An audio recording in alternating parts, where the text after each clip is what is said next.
This is Mike Ross, public address announcer for your Toronto Maple Leafs, and this is the Leafs Late Night Podcast, your post-game destination. And now, your starting lineup: Roscoe, the Fanalist, Southey, Biehner, and Gardy Brodeur on the Leafs Late Night Podcast. Welcome back to Leafs Late Night, presented by Inside the Rink, where it's never too late for the Leafs. Roscoe, Fanalist, and Biehner hosting tonight. Remember to leave us a rating on Spotify or on YouTube. Subscribe, follow, Apple Podcasts, whatever it is you're listening or watching on. Leave us some love. It's much appreciated, and it goes a longer way than you think. So welcome back. Another Leafs loss.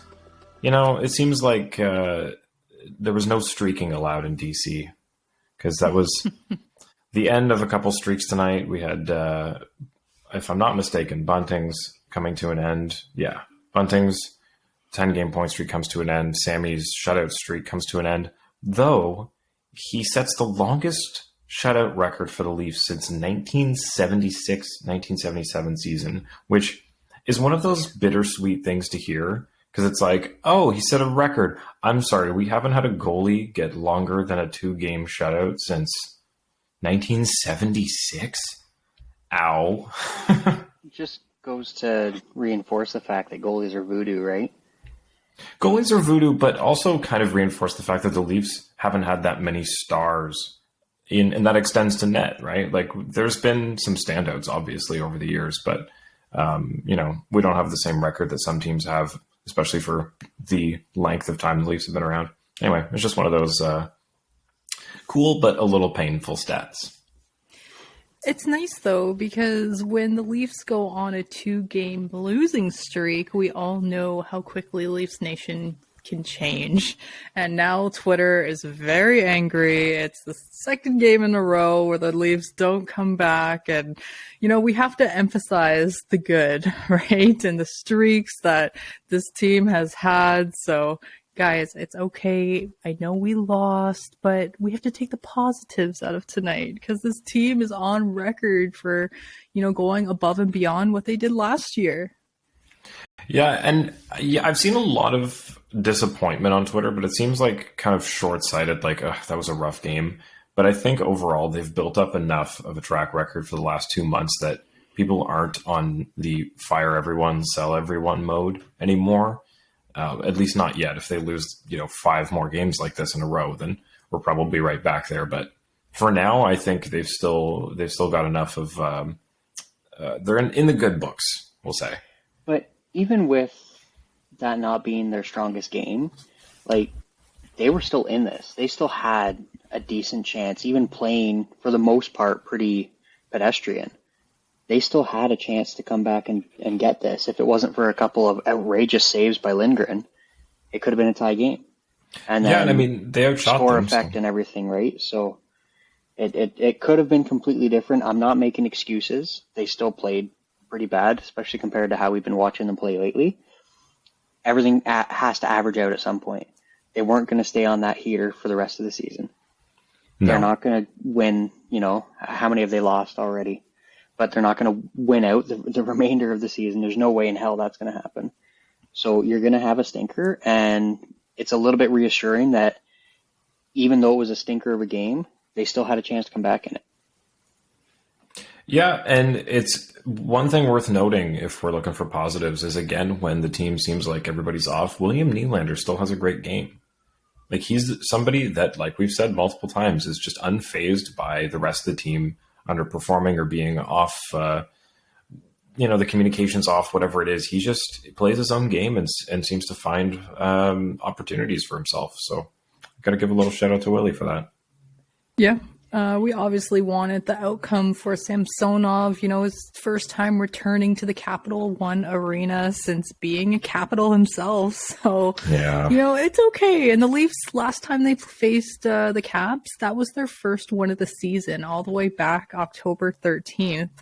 And I think we faced Lindgren again then, but 9:44 tonight for Charlie there, and they were saying tonight on the broadcast, like, he was kind of a diamond in the rough, kind of like a bunting for us in a way where they landed in their laps, and he ended up being really good, having an awesome season last year, only playing 5 or 6 games total, and this year he's been on fire for them. Can you imagine getting rid of both Ilya Samsonov and who was the other one they had? Vitek Vanacek, and still winding up with some diamond in the rough goalie? Like, how does everyone have better luck than us with goalies? This is so frustrating. It's voodoo, man. Oh, they are, but like, there's his name's escaping me. It's like Woodley or Woodson or something. Boomer Gordon on SiriusXM always has someone on anytime he wants to talk about goalies, because he completely admits it. Like, he knows nothing about goaltending, and if he would try to talk about it, he's just going to steer people wrong. And surprisingly enough, Lindgren was one of his sleeper picks in the offseason. Oh, nice. Or, kind of keep an eye on him. I personally saw him a handful of times play for the Hamilton Bulldogs back when he was still part of the Habs farm system, when the Bulldogs were an AHL team. Mm-hmm. And he looked good. He had glimpses, but I don't know. Like, it's still a short run. I'm not saying he's going to go out here and win the Vezina and be in the candidacy for that for the next 4 years. But it's pretty impressive and kind of out of left field what he's done. And then furthermore, on not getting the result for Sammy coming back to Washington, I get it. We didn't get the result for him. We didn't play that great in front of him. He's got to have a couple of those saves. Yeah, those first two were rough, man. The first one basically coming from on the goal line, and then the rebound.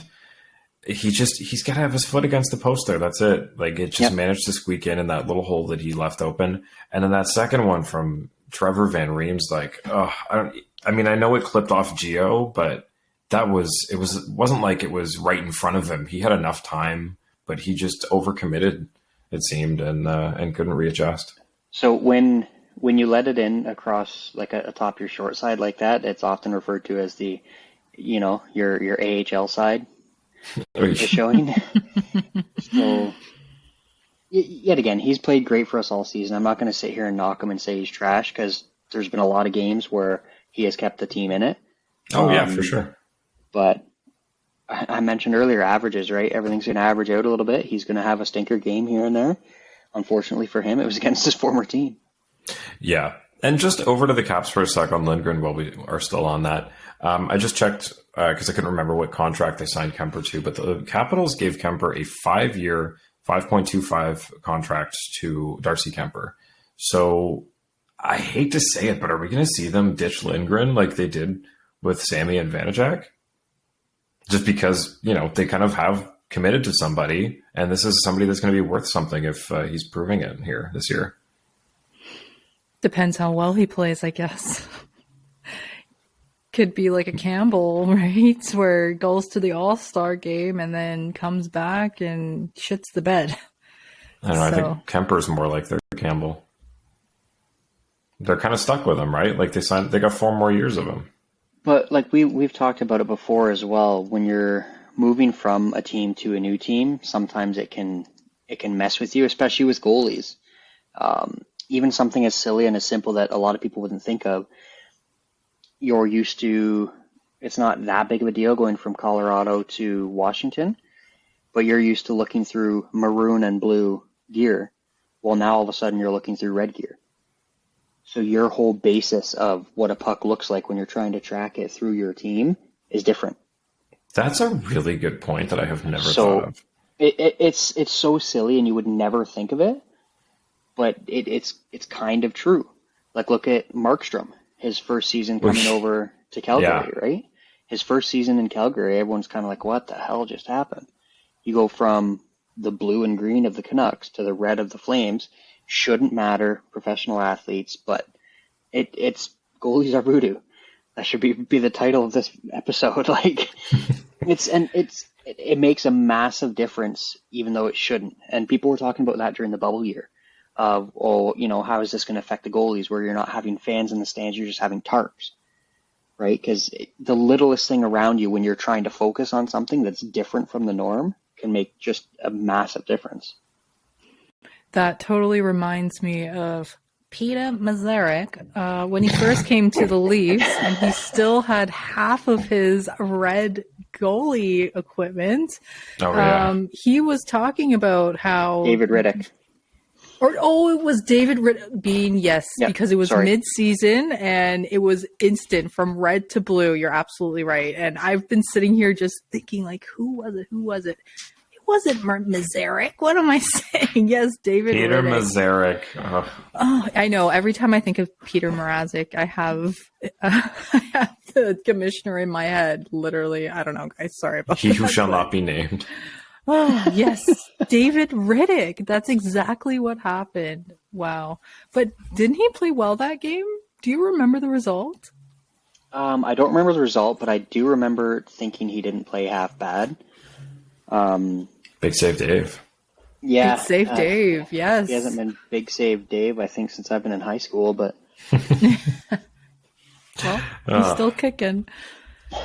But Yeah, today... Go ahead. No, I was just going to say the first two, Sammy's got to have those. The third one, though, that was a really good passing play. And I got to point out, Sonny Milano had an assist on all three of the first goals for the Caps. And Nice. that's somebody that, we talked about in the offseason. He was looking for somewhere to go. And we kept saying, why don't the Leafs throw something at him? I mean, he's basically looking for anywhere at this point because he was just late to the party. I'm sure he was waiting for a number that never came. And was then on PTOs. So, I think he signed a PTO with the Flames and then ended up with Washington. Jeez. Yeah, he joined them late. I was just trying to remember that timeline. And yeah, I was thinking too, why not Sonny Milano? He's growing into a power forward. He's had his little exposure last season with Zegras, but clearly he's working out for the Caps. And tonight, the game was really back and forth. The first 5 minutes, only one shot on goal for the Toronto Maple Leafs, but then 3 goals in 3 minutes and 22 seconds. Everyone just popped right off. We're like, what is happening? Yeah, Nylander with the down on one leg slapper. Oh, that was so nice. Yeah. That was absolutely beautiful. Yeah, it's something you don't usually see from him, but I'm glad him and Marner have both found that. I don't want to say that they're learning from Matthews, but it's rubbing off on them. I mean, you see monkey do, right? Well, you see it with, I'm not trying to say Nylander's at the same level as Matthews or Marner or Crosby or anything like that, but you see it with the, not the star players, the high-end star, the all-star, the superstar players. Crosby, McDavid, Malkin, we've seen it with Matthews already.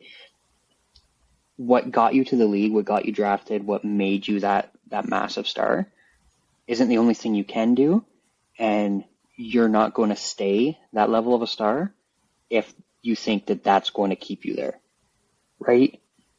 Crosby earlier in his career, he was horrible on faceoffs. Spent an entire summer, the next 2-3 seasons, and ever since, he's been one of the best faceoff men in the league. Same thing. He was also pushed around a lot his first 2 seasons, right? Yep. When they first couple years after the lockout, I despised Crosby. Oh, same. Every single shift, he was whining and complaining to the refs. I always said Crosby didn't play like a Canadian, and Ovechkin did. And I kind of like Ovechkin a little better for that. Southey would have some fighting words for you right now. To Crosby's credit, he stepped it up. Instead of whining for a call after every single shift, he kept his mouth shut, and he bettered what other players were using to their advantage. Became a better face-off man. Oh, not scoring that much? Well, next year I'm going to go out and score 50 and win the Rocket. They have this ability to, because they're such great athletes, to just say, nope, I'm doing something different. I'm going to add another weapon to my tool belt, and they do that. Look at Matthews working on his 200-foot game. Look at Marner working on his shot. And now you have Nylander where he's not just a dangle. Yeah, McDavid's on pace for, 71 goals or something crazy like that? Stupid. These high, not that other players don't, but you have a David Kampf. I'll respect the Kampf. I love him. If he goes out in the offseason and says, you know what, I'm going to work on my shot and be a scorer, he's going to go from 10 to 20, 25 goals.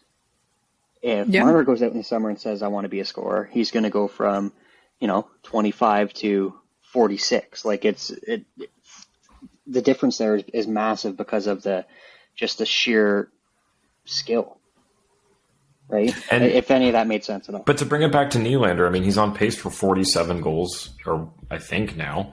And it's something that I think is starting to show with him, where he decided he's going to work on scoring and also not letting I want to phrase this properly. The team has been criticized for being emotional, and I say this a lot, but Nylander has worked on just not letting that get to him and kind of drowning out the noise and playing his game.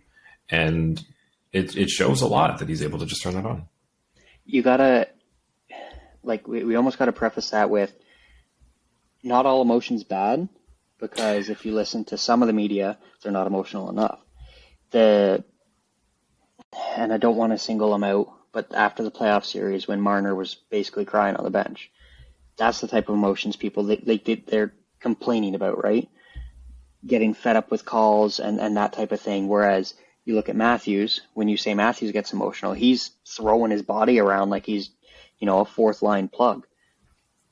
That, there's different types of emotion, but Nyland, I don't know how I don't know how he does it, but how he can keep himself so, I don't know what the best word to describe it would be like.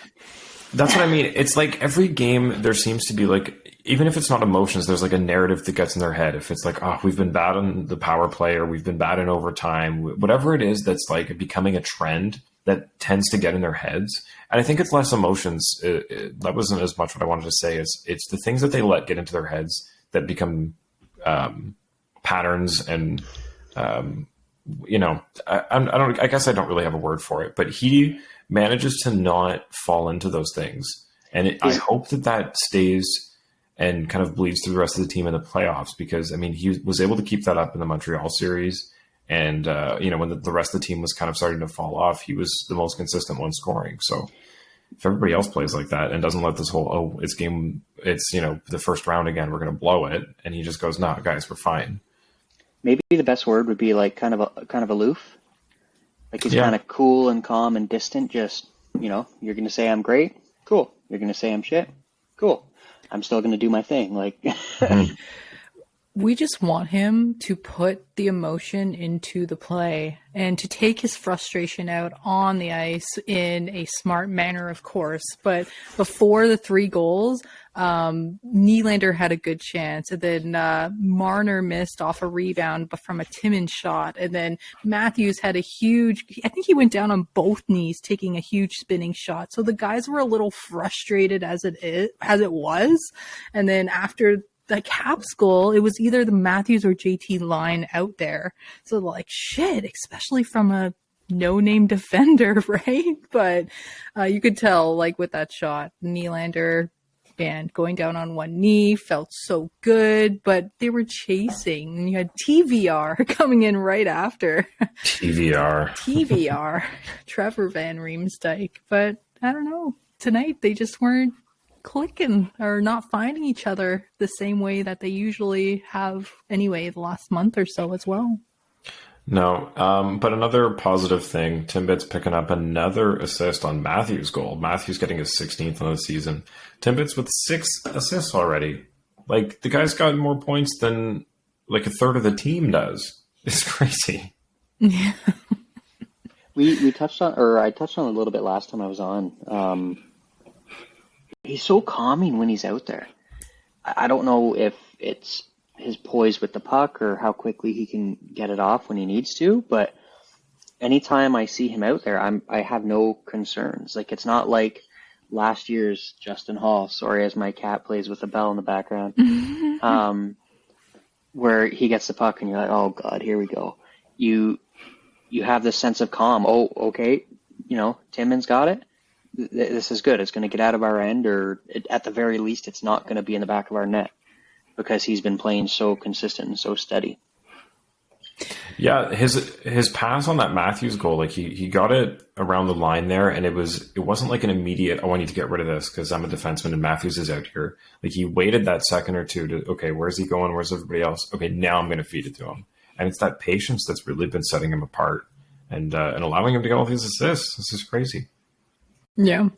But speaking of forwards and scoring, the Leafs clearly know that they have a problem on the power play, and Keefe has rearranged PP1 to only have the core plus Bunting on the sequence. So the Leafs only had 2 power play opportunities this game, nothing connected. I don't know, guys. Like, the first one was a bit of a fail. The Leafs almost ate it and learned the hard way when the Caps went 2-on-1 the other way and Marner was out of gas and, couldn't really keep up. Would you keep it? Would you keep 5 forwards on the PP or? No. As soon as they turned it over, they were scrambling clearly. And it was, I get the idea when you're trying to come back, but I just don't think it worked. Like 4 is already, I get that it's the standard now, but it's already pushing it for how much you're capping yourself defensively. I think you're really pushing it by putting 5 of them out there. But if you can do it like that second power play, they had a ton of good chances.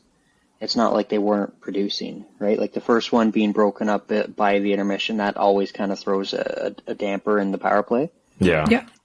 But the second one, they had chance after chance after chance. So I believe they did go back to the 4-1 on that second. I wasn't paying that close of attention to it. My bad. Yeah. But you're going to go through slumps. For some reason, the Leafs, even with this team, have the tendency to go through prolonged slumps of not getting it on the power play. Thankfully, we can still get it 5-on-5, so we don't have to worry too much. And if it wasn't getting chances and decent chances, like just if they were just doing lobs on the net from the point, okay, yeah, you need to do some drastic changes. But they're still buzzing out there. They got goalied a little bit. Honestly, they did. I mean, 36 shots is, you expect to get more than 2 there. Just without looking at it, because I pulled up the team stats, how, of 30 skaters that have dressed for the Leafs this year, where do you think Connor Timmins places in points? You said he's at what, 5 or 6 now? He's at 6 points. Where do you think that puts him among all 30 dressed Leafs this year? I'm going to say he's 15. probably top 20. Steph says 15th. So I got to pick a more accurate number. Pick a number. He's been all over everyone talking about him lately. I'll do 16th. He is 14th. Oh. Ahead of Nick Robertson, Timothy Liljegren, TJ Brody, Zach Aston Reese, Dennis Mulligan, and Justin Hall. The rest of them have played. I mean, Victor Mete's played the most of the rest of them, but yeah, they got Clifford, Simmons, Abe Kubel, Hollowell, Kral, Anderson, Muzzin. Muzzin. Wow. So since we're talking about it, Alan Peterson tonight asks, any take on the new power play? And also, what are your thoughts on Connor Timmins?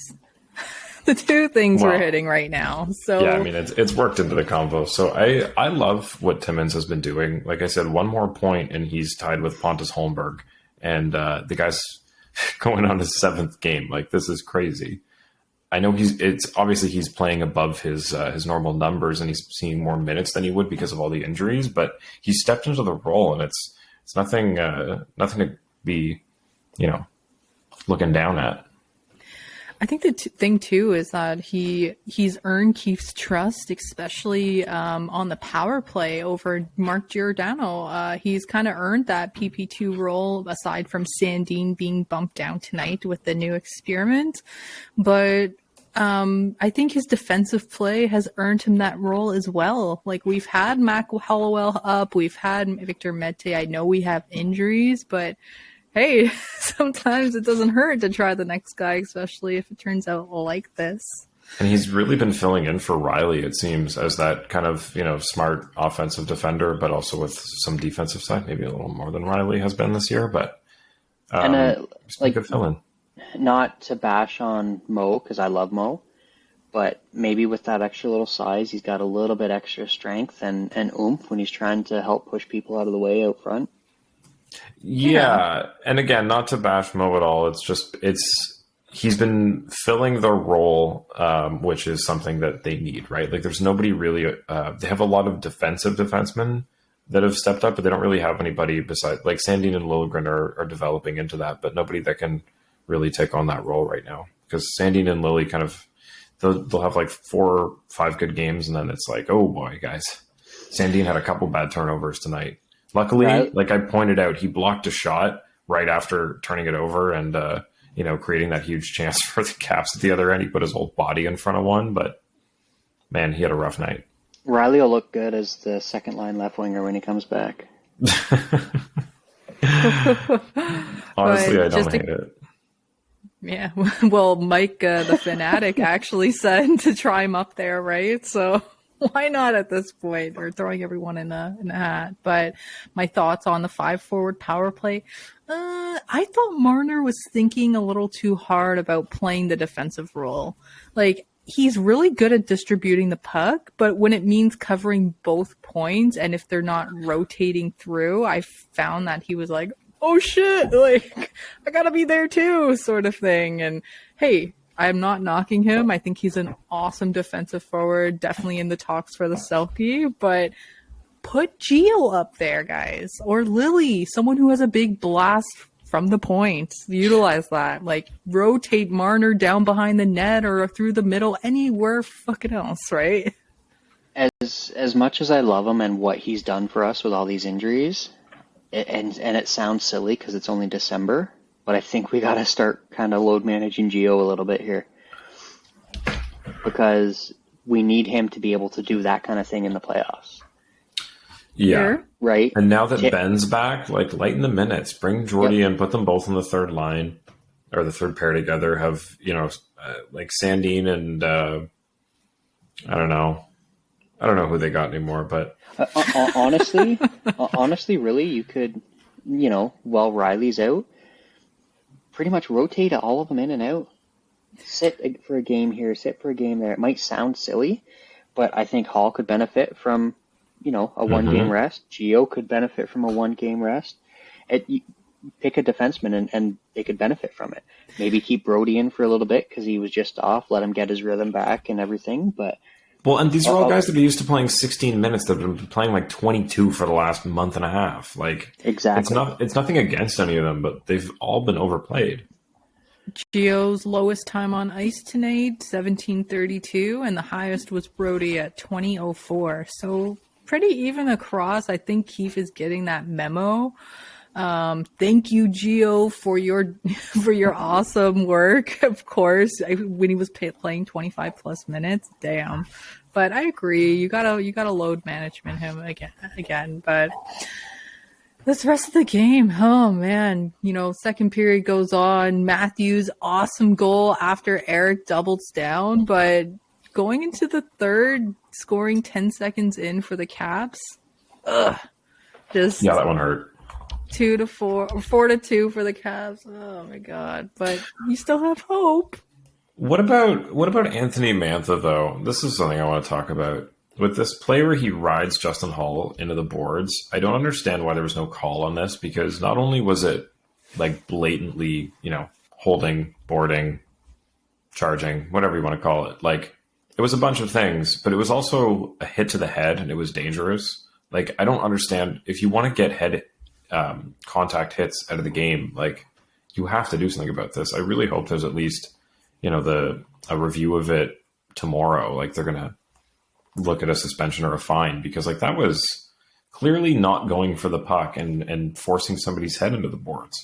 Wasn't Justin St. Pierre one of the officials that screwed us over a couple times in the bubble and the lockout year, or the bubble and the Canadian division year? I wasn't paying attention to them then, but if you say so, probably.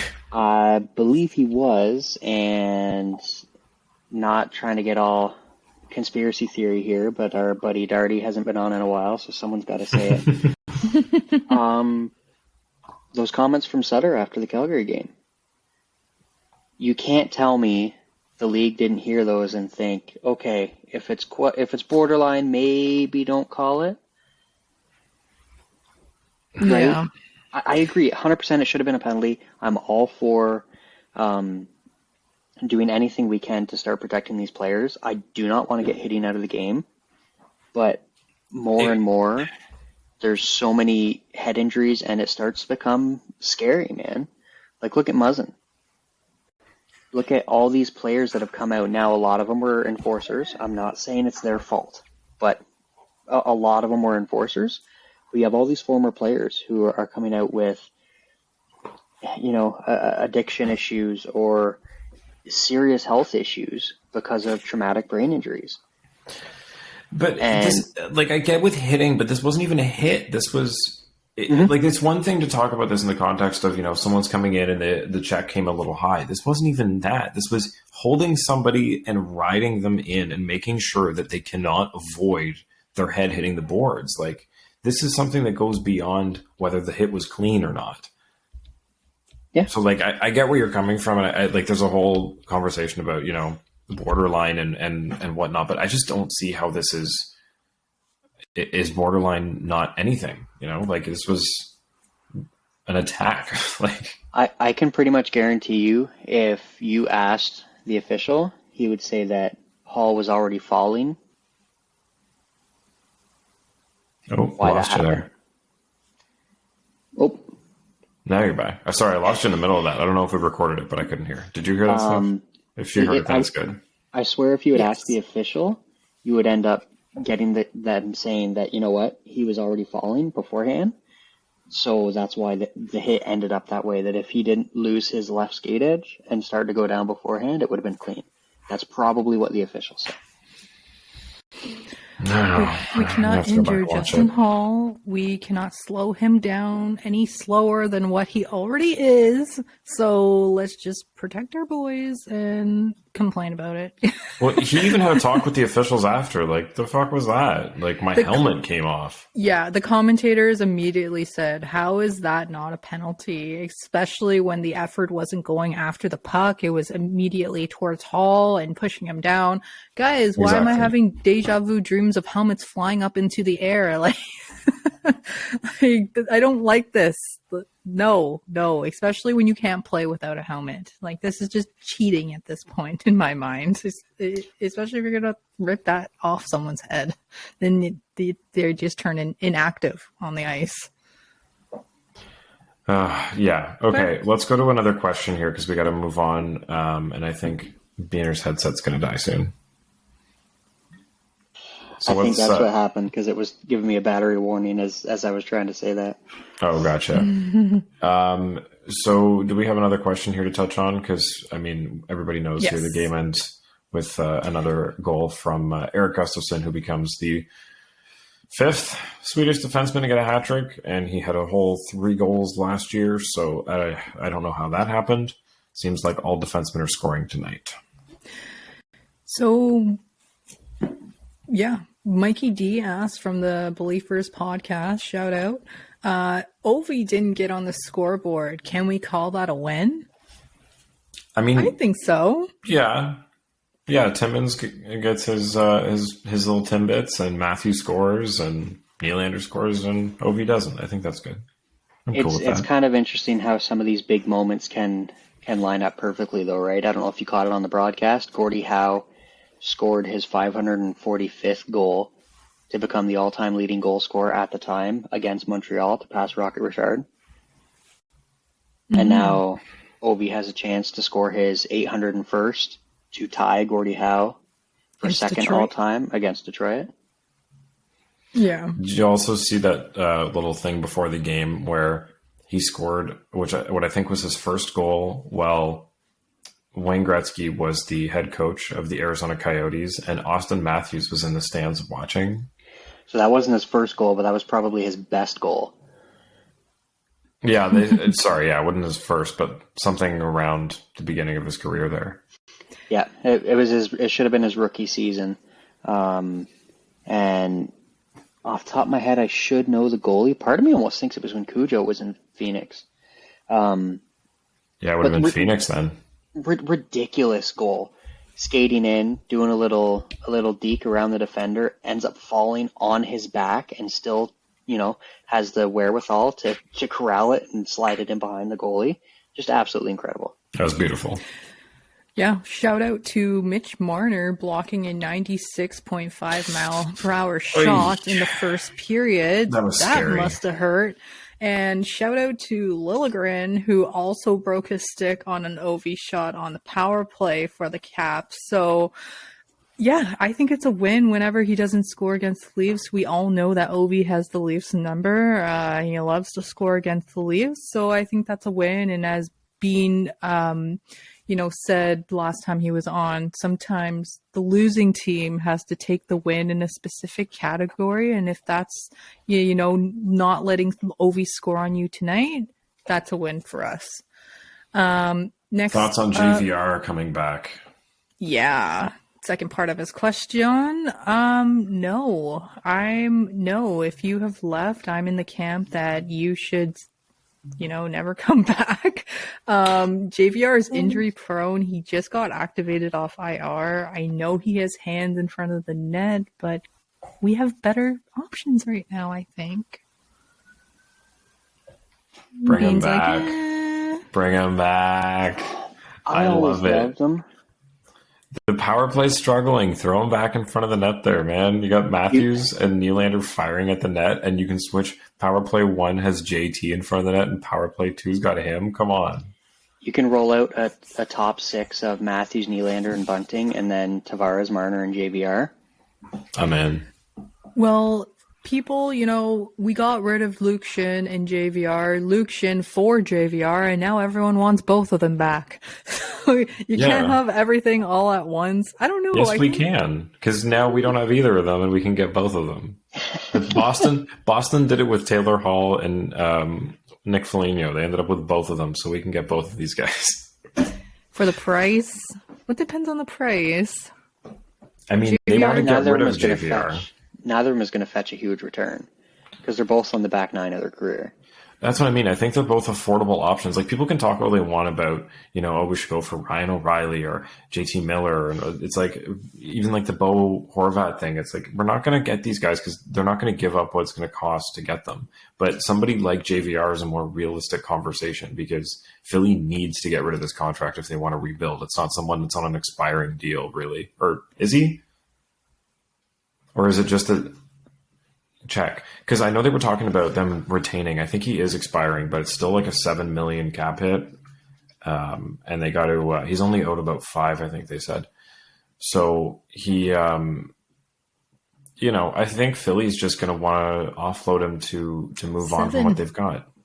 Yeah, 7. At the end of a UFA after this year. Okay, so they're in a position where they want to.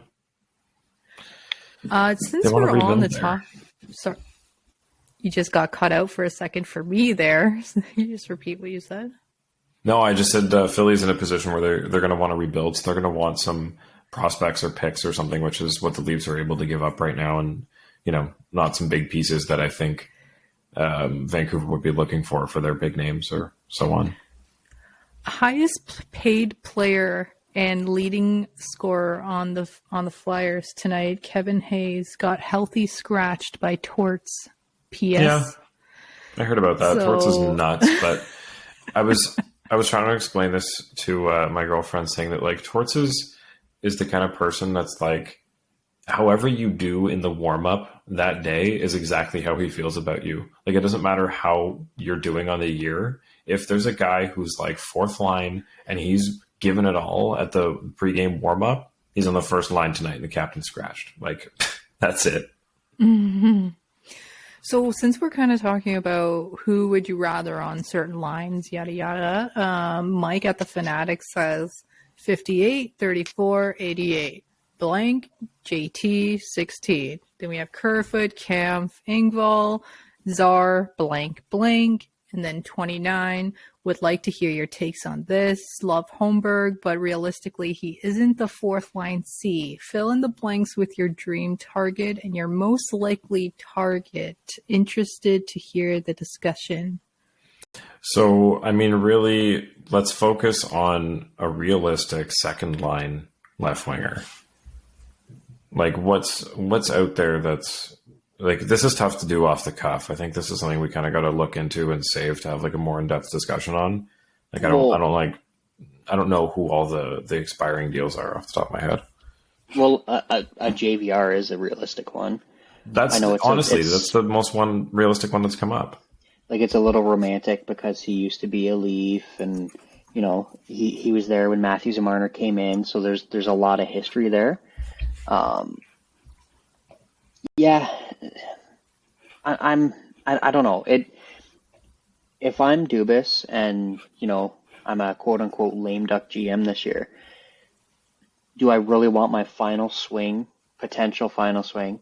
Not that I want them to move him. I think Dubas has done well, especially with everything that's gone on since he's taken over. Do I want my final swing to be on JVR? On an aging JVR? It's one thing to say, you went out and you got an aging Patrick Kane who still has the potential to put up, 70 points. But it's such a hard thing to say, and I don't think we're really going to know anything until closer to the deadline, because it's not like last year. Last year, before Christmas, you basically had the 8 teams in the Eastern Conference set who were going to make the playoffs. This year, there's a lot more that's wide open. So if you have a team that's right on the cusp, they're not going to want to give up these guys until they know, we don't have a chance to make it. What about, I'm just looking at left wings expiring this year. What about Max Domi? $3 million. I was going to comment about that the other day when we were on, and I called it live when Ovi got his 800th, because Domi was looking good that game. And yet again, you can always seem to find some form or some way to romanticize a certain player coming to the Leafs. His dad used to play here. He grew up, basically living in the Leafs dressing room. That would be kind of cool. But yet again, he's not like what's been our biggest problem come playoff time. It's not what everybody says. It's not grit, hitting, toughness, whatever. Go put your head back in your bag. It's scoring, because teams have been able to shut down a lot of the offense that the Leafs have been able to do in the regular season. So if you're looking for scoring, you almost need someone more of like a JVR than a Domi. Not that Domi can't score, but he's kind of that. He's got 10 goals already this year in 29 games. Historically in the NHL, it's not like he's been a top of the league scorer. Like, he hasn't been we're not going to get that. I'll call it right now. We're not getting Patrick Kane. Sorry, everybody. But I don't think he's geared towards that, like towards the solid scorer. I'd see him more as of a Bunting coming in. Maybe a little more skilled than Bunting, but kind of that. I agree. Gritty-ish player, right? Yeah, he's going to be a hyped up guy like every other guy coming to the Leafs. This is in this kind of profile, like a speedy little winger who can score, but then kind of fails with the Leafs because the Leafs are so talented. And yes, they're surrounded with all of this elite talent, but sometimes the job's not for everyone.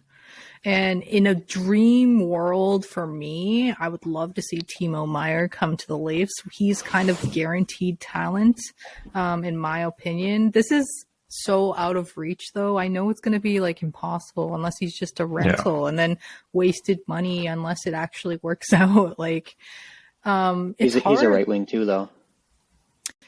No, he's left. He's left. No, he's left wing. Yeah. Hockey Database has him listed as right wing. Oh, weird. Shows you how many San Jose games I watch. Let me see if he's listed as on Yahoo, because that's the closest usually. I think he's dual. That's pretty sad if we're looking at Yahoo for something to be legitimate or finalized. It's my go-to. At least for positions, they have to track it because there's money involved. That's the only reason I trust it. The one that I keep landing back on is Jason Zucker, because they're not going to move Zucker. They love him down there. Yeah. He's $5.5 million, and he's going to be 31.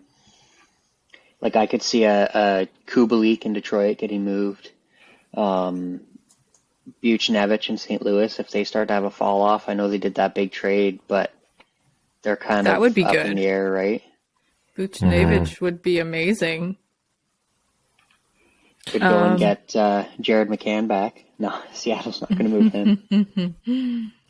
That would be great. Or even like who Tyler else? Bertuzzi. No thanks. Another name that's been kind of lost or to the Leafs for the longest time has been Lawson Krause from Arizona. Be a nice grab, but I don't know if we can afford him. Yeah, Honestly, the way this keeps coming back, I'm like, I think it's JVR, guys.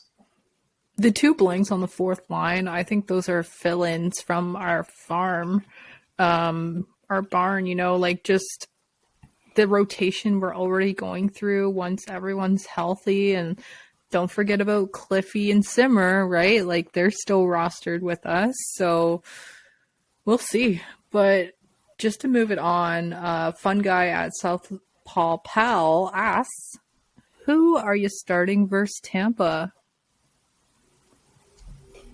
So 2 games, 2 losses back to back, 1 for each goalie. I would give it to Murray. Keith's pretty much come out not that long ago and said he's going to be alternating them for a while. So definitely Murray, because we've had a couple off games, but that's to be expected. It's not like anybody's played astronomically bad. Yep. Yeah.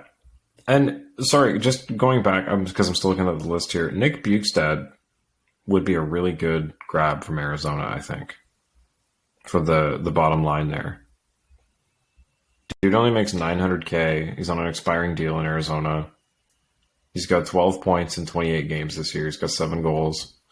Like, honestly, as the fourth line center, that's a really good.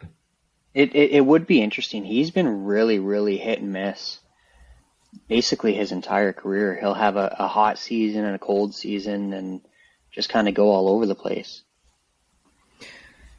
We are pretty good with collecting coyotes, so if they want to have the big market here and actually work out, then more the merrier. Well, that's what I mean. Like, they have the history there, so as far as centers go on the bottom end, there's not that many on expiring deals on teams that are not playoff bound. Like Lucas Sedlak on Philly, I don't even know who that is. There's really not that many. Tyler Mott would be available, but I don't really want to go there. I think it's we're grabbing Nick Bukestad and James Van Riemsdyk. How about Max Comtois? I don't know much about. I mean, I haven't followed him that much to have an opinion. I feel like he would be an option because he was really highly touted, especially in his rookie year, and then he had a horrible, or so far, sophomore slump, and they had higher expectations for him. But for his cap, like, it might work. 6'2", 210, $2 million. Okay. Just to move it on, I do want to talk about the prospect of an 84-game season and how that breaks down, being more games against your division rivals and then still sticking with the 2 games against the teams in the West Coast there, or the opposite conference. What do you guys think about adding 2 to the regular season and presumably taking 2 from the preseason to do so? Don't hear you, Bean. Might have to switch your input. But what do you think, Steph? Do we need to lengthen the season anymore? I mean, we're already fighting injury as enough as it is, and heading. But you're taking them from the preseason. It's just a matter of whether the game. It's like taking 2 games from preseason and making them count. Like, you're not playing more hockey. It's just more of it is counting. Then I'm for that. Yeah, sometimes preseason's too long. It is, and this is what the NFL did in order to go up to 18 games. So I am for it, just because, I mean, like, the discussion's been around the scheduling this year's just been weird. The Flames and Oilers are already done their series, I think, and this is the first time the Leafs have played the Rangers was this week. and it's like, you know, their original 6 teams. So it's just, there's a lot of weird scheduling things that people have been talking about. There was the whole thing with American Thanksgiving where you had all these Canadian teams playing at 1 and 2 o'clock in the afternoon, and people pointing out the last game before the Christmas break, the Leafs play the Flyers at 2 in the afternoon as well on a Thursday. Yeah. I was just about to look that up because I knew it was coming, but hey, if it's better for scheduling, like, I don't have much of an opinion about this. Maybe Biehner would have more so of a broken down opinion, but what do you think, Biehner? 84 games. Honestly, I love it. Sorry about the technical difficulties there. No worries. So I had to go find another set. You look like you're ready to play some COD. Oh yeah. This is 100% my headphones from my Xbox. Nice. It'd be more Halo for me than COD, but attaboy. So initially, no. I want to keep the season the way it is. It's borderline pushing too long. Like, we're handing out the Stanley Cup in June, right? That can push it to be a little too long. But with Weasel running the league, there's no way we're getting away from some form of extension because he can't do math. We had the escrow paid down to $7 million a couple months ago, and now it's 70. He just forgot a zero somewhere. Yeah, literally. So they're going to look for any and all ways to get more money. If that means shortening the preseason and adding 2 to the regular season, I'm all for it. I would much rather that than a play-in game. As much excitement or whatever you want to call it that could cause, that's not hockey. It works in other sports. It doesn't work in hockey. Football, you can have one game you win and you're done. That's awesome. Soccer, you can have one game you win and you're done. That's awesome. It works for certain sports. I don't think that kind of thing works for hockey. Unless it's like a shortened tournament, like the Olympics or World Juniors, right? If you have all these guys go and play 82 or 84 games and they're in a playoff position, and then they have to play one more game afterwards, and that game knocks them out, then that whole 82, however many game season it is pointless. Yeah. Right? It diminishes the regular season games. So you would almost probably, this could be just me going to an extreme, but you could probably have fans who don't even want to go to a regular season game, especially for the price of some of these tickets, because it's not going to mean as much, right? So 84, I think, would be a good compromise. And the fact that they said, like they mentioned on the broadcast, they said that they would cut down on the preseason. I think you're going to have players all for that because a lot of players hate the preseason. Here are 2 things that I will point out as downsides to this. The first one in cutting down the preseason is you're taking out games that are more accessible to local fans because they are, $10 or $20 to go to instead of $100 to $200, depending on, like, I'm talking as a Leaf fan.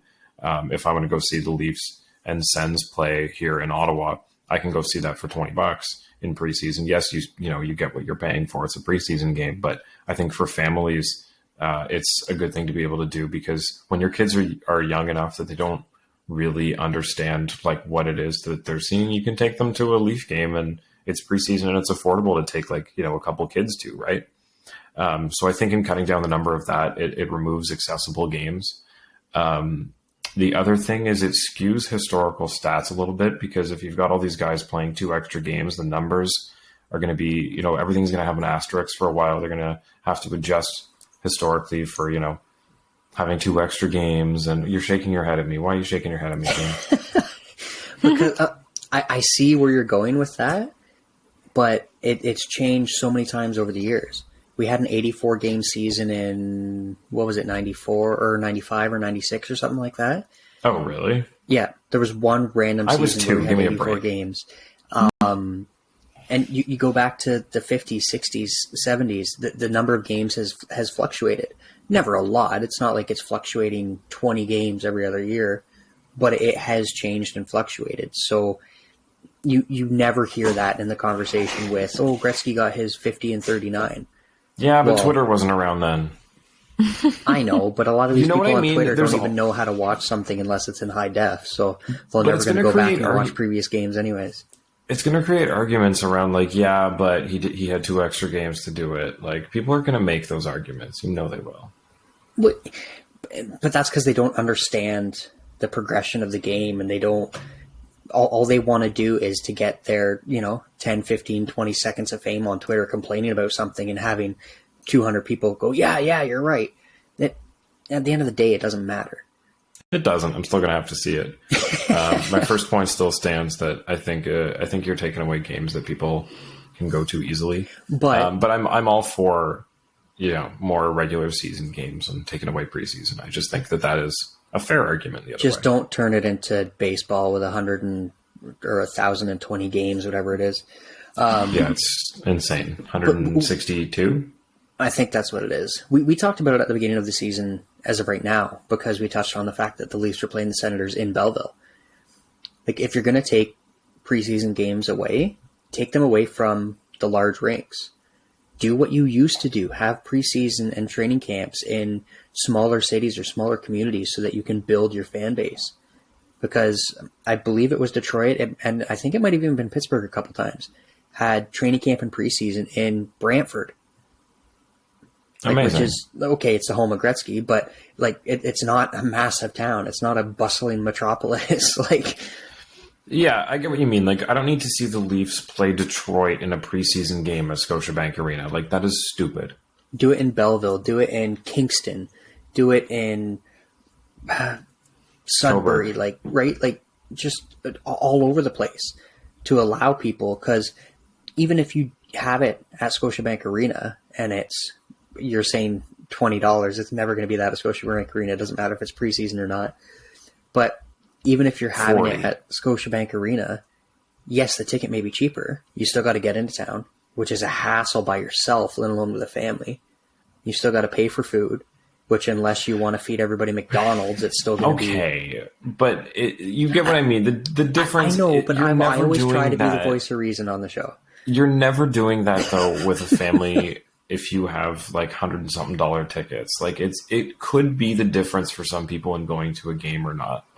I'm just saying, there is a certain, it might be small, but there is a certain percentage of the income level that they fit right into, can't afford going to Toronto to see a preseason game. Or, for me in Ottawa, like I said, it's really accessible, not to mention there are very cheap games here in Ottawa. They're advertising $35 tickets right now.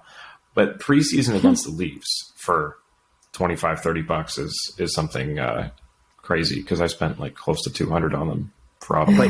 But you know how you get your young family into hockey, into live hockey, if you can't afford to go to Leaf games? Go to games in Arizona?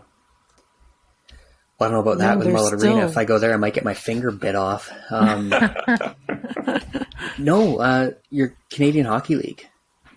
That's one of them. And even more so, and we saw the other day, they just had a massive announcement about the salary cap. The PHF, the Women's League. It's great hockey. It's good live hockey. It's not going to be near the cost of it. And it's a good way to get exposure to young people who you want to become fans, who want to become lifelong fans of the game. Because at the end of the day, I don't care who Patrick's watching. If I take him to a live game, I want him to enjoy it because of how I enjoy it. And you can't say that if you go to a Toronto 6 game that he's not going to enjoy it. It's great hockey. Mm-hmm. Oh, no, totally. There's the other side that's if he's of the age where you can take him to a game and say, that's Austin Matthews, and be like, that's awesome, even though this game doesn't count for anything. That's the thing that I'm just playing the other side of it. I'm not saying I like having 9 or 7 preseason games that we have. I just think the other thing about playing them in places like Belleville is there's a really limited number of seats, right? You're not looking at a full arena. You're looking at 2,000 seats. So, it's still tough. Belleville has an AHL team. Mm-hmm.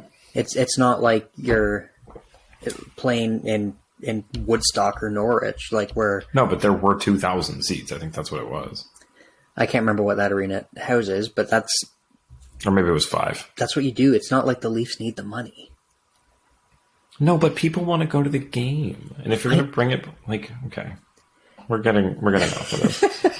I'm trying to buy tickets to a Toronto-Boston game, which we all know is for rich people. And the cheapest deal I can find for 4 tickets comes to $1,000. Holy sh! I'm debating $250 a ticket. It's row 9, center ice, upper level. I don't know, guys. Like, I'm conflicted. I've found other tickets where it's like You can find better than that. Come to Ottawa for the Leaf games. I already have tickets for them. Yeah, it's just the Boston thing with our Boston friends, or we're trying to get to a game once in our lives, and every other pair they go like crazy or they're sold out already. I think standing room for one pair was like 6 something. What? So, I don't know. It's messed. Yeah. So you guys talking about these prices just reminds me, damn, I need to make a decision about these tickets. Or find cheaper ones. Now that I think of it, the tickets I got for the Leaf game here in Ottawa, it was like $115 each, I think. So like comparable, it's a lot cheaper than going in Toronto. But I mean, they still jack the prices up for the Leaf games. Like I said, I can buy Sens and Columbus tickets for like $35 for the hundreds. So I saw a Snapchat memory from the other day. I was at a Leafs game 6 years ago, and it's just a picture of me cheersing my beer with my partner, and I was like, LOL, $36.50, ha ha ha. And I'm like, damn, I wish I paid that last month, because I was going through my credit card statement and it was like 48 something, 46 something, like boom, boom, boom, like down in a row. I'm like, damn, 2 beers now cost almost $50. It's went up that much in the last 4 or 6 years or whatever it was. And I was laughing at myself back then. Now I'm just like, yay, unlimited beer for some reason with my credit card. Totally non-hockey related. I went to, I will not name which one, a craft brewery. And I grabbed a tall boy out of the fridge that they had there. Because they have like the little 4 packs of the tall boys. There's like the little mini thing on top of them holding 4 together. And it said like $7.50, and I'm like, oh, I mean, we're at the brewery. That's a pretty good deal. And I go to grab it, and my buddy taps me. And he goes, they're $7.50 each. I'm like, are you joking? At the brewery where they make it. So we're taking out distribution. We're taking out like all of the I guess just distribution. But from the source for one tall boy can was $7.50. And I'm going to hazard a guess. Nuts. That it's an IPA. No, it was a sour beer because I'm weird and like sour. For some beers. strange reason, the only thing that most breweries know how to make is IPAs, and it's like the laziest, shittiest beer. This one's pretty good. They also make, and I don't want to give too much away to name which one this is because I am bashing them, but I do like all their stuff. It's just really expensive. They make a non-alcoholic drink that is quite good that is sold a lot of places. So since we're on the food topic or drink topic, I want to hear your opinion, Bean, since you weren't here last episode. Oh, baby. Start, bench, cut, pancakes, waffles, and French toast. You have to say it for everyone. I know you commented on Twitter, but just explain yourself. So 100% French toast start. 100%. I don't care who wants to come at me for that, but you haven't had my dad's French toast. What kind of bread does he use? The Texas toast. Like the Texas toast that you can buy, or it looks like that, like the big, thick, short loaf. Thick ones? And it's got so much cinnamon in it. Like the way he makes it, I don't know everything he puts in it. I got to get him to teach me one day, but it is so good. Nice. Long story short, my parents were split. Every weekend I was over there, he made it for me every morning. So 100% French toast. After that, waffles and pancakes are kind of sort of a toss-up, but if I had to choose, I'd probably say waffles. There's nothing better than when you're at a hotel and you go to the breakfast bar and they've got one of those things, the the turnover ones. But quality asterisk to that, as long as there is not some child under the age of 13 in front of you that does not know how it works and is unsupervised and fucks the thing up before you get there and overfills it, and then they have to call somebody out, and then I'm like, you know what? I'm out. I can't get a waffle before they close this thing at 7:30 in the morning because it's a hotel breakfast bar. But oh my god, those things are the best. Yep. Choice hotels, the whole line of them have the hot breakfast, and sometimes they have blueberry pancake mix or waffle mix with the original. I only know this because our trip, we were in so many hotels, and every morning I was looking for that waffle maker. One of my service trips this past summer, I want to say I was staying in Barrie. They had an apple cinnamon mix for the waffles. Oh wow, it was fancy. so good. Did they have a berry mix? I saw apple cinnamon and I almost ate them out of that. So Didn't my joke just went over both I of you? completely ignored it. You dick. The quality's so different too from each hotel. Like we're in the exact same hotel line, and it's like completely like night and day. The service. Anyway, I'm sorry. About We have a running joke in our house of dad jokes, and they drive my wife and my son insane. And so I always try to come up with them, but I'm horrible at it. And then every now and then my son will come up with a zinger, and it kills us. Oh, kids coming up with good jokes are the best. Yeah, it's like the last thing you expect is like, yo, how did you come up with that quick? And all I've been hearing all morning is all I want for Christmas is my front teeth, because he lost one of his front teeth this morning eating breakfast. So, oh no way! Was he eating Recipe 91? No, I wish. French toast? no, he was having a granola bar. Is the Tooth Fairy coming tonight? The Tooth Fairy is coming tonight. How much? And my is son the Tooth Fairy bringing? What do teeth go for these days? Well, according to him, one of his classmates got $100. But get the fuck out of here! That can't be right. I think that's my kid trying to pull a fast one. No, that's some kid going to school saying, "I got $100 for one of my teeth," and my dad works for Yu-Gi-Oh.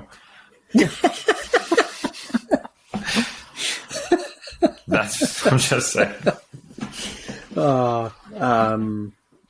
I think it was a couple bucks last tooth he lost. Nice. Couple bucks. Yeah. Bean, in this economy? No, I'm kidding. My parents are also divorced, so whenever I lost teeth at my dad's house, I got a 20. Yeah. What is this? It was the best.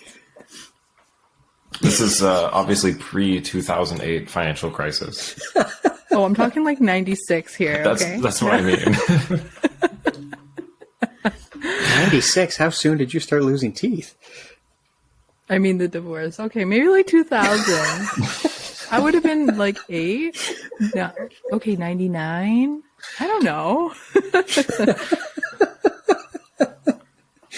We've got sidetracked so bad here. I don't know. I don't care. It's great. So next game up against Tampa. What do we want to see from these guys? What do we want to see? The last two games have been there flashes of good, but overall tough for Leafs Nation to watch. So what do you think changes how we feel about this team in the Tampa game? To be completely honest, I don't think anything should change how we feel about this team. It will, because it's the Leafs and everybody reacts ridiculously. But I want to see what we saw in the playoff series against them. We talked about it before. There's a very, very high likelihood that it's going to be us versus them in the first round again this year. Yeah.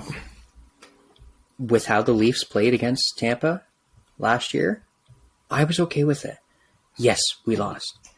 But we weren't blown out. We weren't destroyed. We were in the series. We were leading the series. We had a couple chances to close it out. If you can show that you're still on that same level, like just show you belong. Everybody always tries to compare us to them and to Boston and to, Florida of last year, that, you're not going to do anything until you can do it in the playoffs. And look at this team and this team and this team. Show that you belong. You got to get there. And the playoffs is just basically, or the regular season is basically practice for the playoffs. If you can do it now, you can do it then. Show that you can still do it now. Yeah, and I mean, I think the biggest thing to point out with the comparisons to Boston and Tampa, and those guys are older. They've had a really long time of keeping the same core of guys together. I mean, of course, we've seen a bit of a rotation around the core in Tampa, but I mean, and Boston, but most of those guys in the the center of those teams have been exactly the same through the last decade. So, I mean, it's almost unfair to say that, the Leafs got to do it here, they got to do it there. And it's like, give them the time to, because just like these other guys, like if you keep, I know I'm literally walking myself into saying run it back, but if you keep trying with the same star core, like they're only getting better, where you're seeing, yes, Boston's on a crazy run right now, but Boston and Tampa's guys are getting older, where, we're seeing Toronto's guys getting just into their prime now. So there's only good things. And not only that, when we faced them last season, we were number 1 on the power play. If Toronto can't get their special teams going, I'm sorry, but it's bad news bears for Toronto.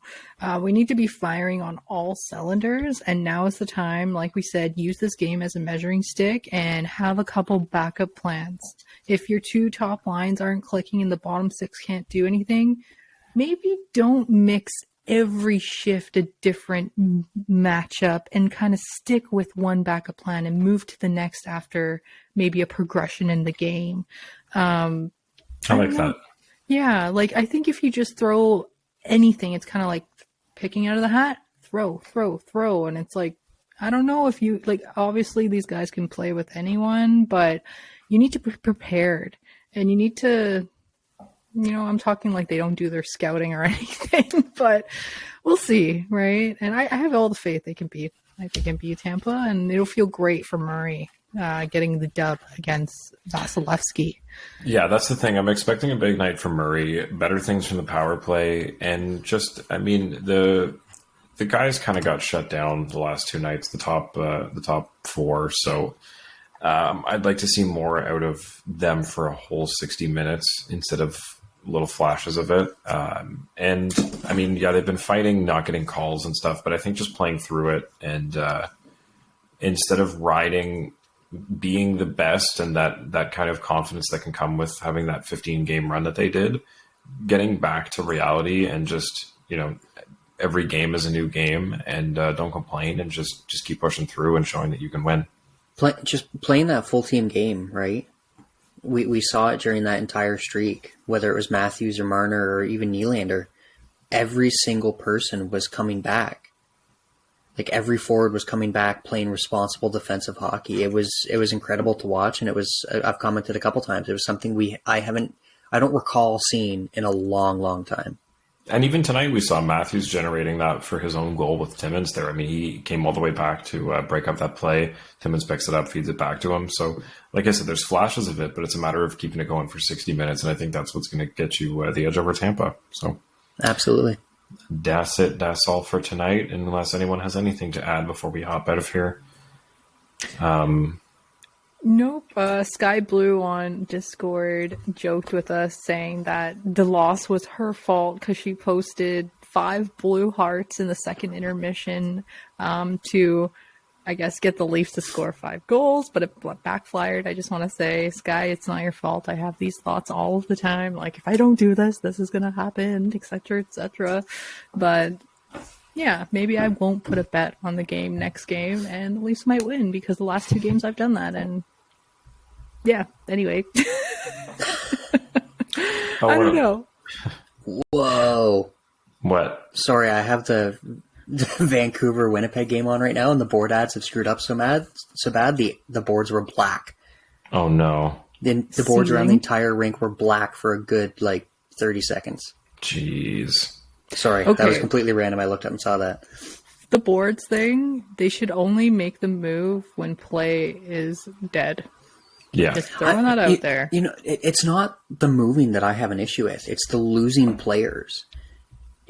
We all pay hundreds and hundreds and thousands of dollars for these crazy TVs with these crazy setups and, have subscriptions to 4K HD Super Ultra Marvel High Def. I don't know what the hell you want to call it anymore. 18K. And then we get a Sportsnet broadcast that is so bright we have to adjust the contrast on our TV because it hurts our eyes. And then you go to a San Jose game and you got to turn it back up. Yeah. Or you see a player skating up the boards and legitimately half of their body disappears because the ads are so bad. Like, I don't care that they're moving, whatever, because most of the time I'm not watching that, but I do catch it when players disappear off the ice. For me, the moving ones are bad when it's like the players going one way around the boards and there's like a car driving the opposite way. It's like, oh my gosh, I don't want to watch that. I want to watch this. Anytime you're looking at it, they're doing it wrong. Like, those ads are supposed to be basically subconscious, or when there's a stoppage in play and it zooms in on something. But like Marty has said multiple times, shout out to Marty. We're talking about a problem that doesn't exist, right? Yeah. Shout out to Marty for getting 12 more songs signed and published. So congrats, buddy. That's definitely not a small feat. It's tough in the music industry, especially in Canada.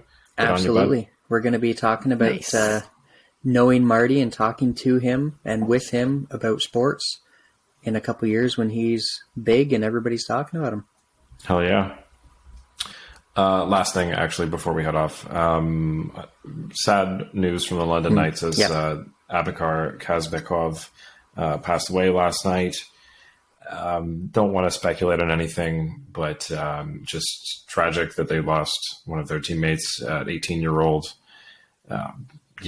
Not much to say other than just really unfortunate, sad news. They had just played a game against the Owen Sound Attack and was found dead in London, Ontario. So there's an investigation going on, but seems no foul play. And you can go and read up on it if you'd like. I don't really want to get into it here.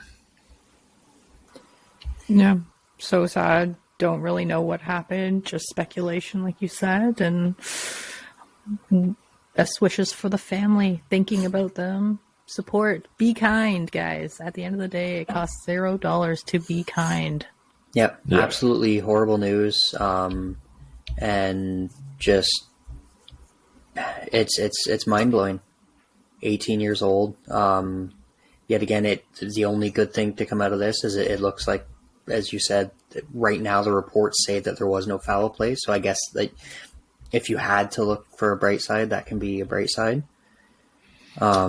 Just unfortunate, especially, we're a week out of the holidays here, so it's a tough time on the team and the family and everybody around him. So this, if I read the schedule correctly, this would have been their last game before breaking for Christmas. Yeah, they said they were about to have their Christmas party, but instead all of the players are being picked up and heading home for the holidays early. So unfortunate and sad news there. People don't realize that, the most wonderful time of year is not always that for a lot of people. It's actually very triggering for a lot of people when they think of holidays and Christmas and stuff. So just saw a Twitch from Ellen. Her DJ died by suicide at the age of 40, leaving behind some kids and a wife and, coming from that atmosphere of happiness and love. Like, you just never know. So... Speaking of stuff like that,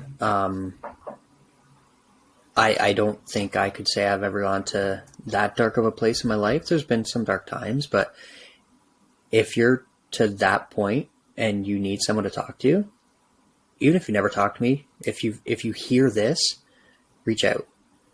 I would rather get a message and talk to someone I've never talked to before in my life than to read about hearing something happening to someone, even if I've never met them. Because as much as there is so much shit going on in the world out there, there's still a lot of good. And I'm on Twitter. Reach out to me if it sounds odd to say, maybe, but it doesn't matter. Seriously, I'd much rather talk to someone I've never talked to before than read about someone else's life ending tragically. It's easier to talk to a stranger about things sometimes. Yeah, and on that, even there's resources that you can look up. If I know it's tough, we can leave things down below here in our description of this. But ahead of the holiday season, it's not always easy on everybody. So if you feel like you're struggling, reach out and don't feel bad about it because everybody deals with different things. So anything we can brighten it up before we head out? Hockey history, any follow-up to our question there? on the broadcast question? I just want to say I am ridiculously embarrassed at my initial guess. I don't know. I think my head was just going to stuff in Canada because I believe broadcasts in Canada were starting to go pretty strong. That, like, not your full hockey night in Canada, but I did not realize how shoddy the national broadcasts in the United States were. Oh yeah, it's crazy. And trying to dig into it a little bit. It's been a crazy work week, so I haven't had a lot of time. But the little bit of time I have tried to, it's very hard to find any information on local broadcasts. So for anybody that missed the last episode, the question for Biehner was, actually it's 2 episodes ago now, wasn't it? Yeah. When was the last time that a game was not televised and only broadcast on the radio? So we're trying to figure out when every game being broadcast on TV became standard in the NHL. And so what I've been able to find, at least, is that, like being said, in the States, it wasn't consistent until, like, for national broadcasts, until like the 80s, like 1980-81 season. And even then it was kind of back and forth between who owned it until the 90s. And then the ownership of it has changed around so much that it's been tough to keep hockey on TV in the States, which is just crazy to think about. And as silly as it sounds, part of me almost wants to think that a team that was involved or the home arena it was played in, that whatever game it is that we find it will be with the Blackhawks. Yeah, because of Wirtz's weird rule. Yeah, he absolutely, he was afraid that it would hurt ticket sales, so he pretty much banned any games from being broadcast in the Chicago area. Like, starting, you can go down a big rabbit hole with broadcasts and with games and videos and tapes of games, like Daryl Sittler's 10-point night. There isn't a video copy of the entire game in existence. Wow. Interesting. How ridiculous is that? It's mind-boggling, some of this stuff, but I'm not going to give up. I'm going to do some digging. I'm going to reach out to some people who have a lot more resources than I do, because I kind of really want to know the answer to this now. But there has been multiple times where it might not be broadcast nationally, but a team will sub out a local channel to air their games. Well, we've had 2 people reach out for the answers, and one of those people, Mike, the Fanatic, said that the first official televised broadcast of an NHL game was October 11th, 1952. I know that's technically not the answer, but the first NHL radio broadcast was 1923, and it was only the 3rd period of the Toronto St. Pat's and Ottawa Sens. Mikey D also had a response which was different. Sorry, Steph, 1 sec. Before you say that one, I think I found something. Okay. For the first time in team history, all 82 games plus the playoffs were broadcast on television. This is the Chicago Blackhawks during the 2008-2009 season. Wow. Wait, pardon? How is that possible? For the first time in team history, the Chicago Blackhawks, all 82 games and playoffs were broadcast on television during the 2008-2009 season. On television, though, there would have been an NHL network at that point? At least 20 of them aired on WGN TV Channel 9, the first time the Blackhawks had been seen on local over-the-air television in 30 years. In 30 years, so it happened. Yeah, but before. 30 years ago, they didn't have all 82 games and the playoffs. This is what I mean, is some of the games were still not televised. Well, while we look for the answer, because everything we find is different, and I told you guys listening, I'll send you a prize.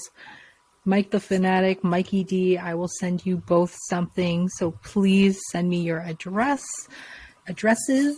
and I will send you a little prize for playing along with us. So thanks for your responses, even though I don't know what's right or what's wrong. The point was that you beat Galaxy Bean in time before his answer, so you are both winners in my eyes.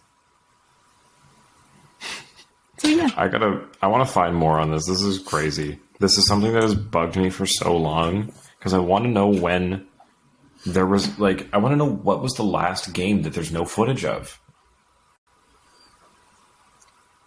It seems crazy that we can't figure this out. This isn't something that's just known. There should be a random hockey stat that you can just Google and be like, oh yeah, that's there. Yeah, and it doesn't show up. It's one of those things that just no one's ever thought to write down on the internet for some reason. Not only that, like I was saying with regards to local and national broadcast, like you said, for the first time in, what was it, 08, 09, that all Blackhawks games were aired on television, but they were probably available on NHL Network. Probably, but when you type in last NHL game not on TV, everything is about blackout information. Yeah, because that's the NHL. Yeah. Okay, well, this has been Leafs Late Night. Thanks for tuning in. We've gone over talking about food and all kinds of random shit. I hope you appreciate getting to know all of us a little more every time we do things like this. Have a good night. We'll see you. When do they play Tampa? Tuesday? Tuesday. We'll see you Tuesday. Peace.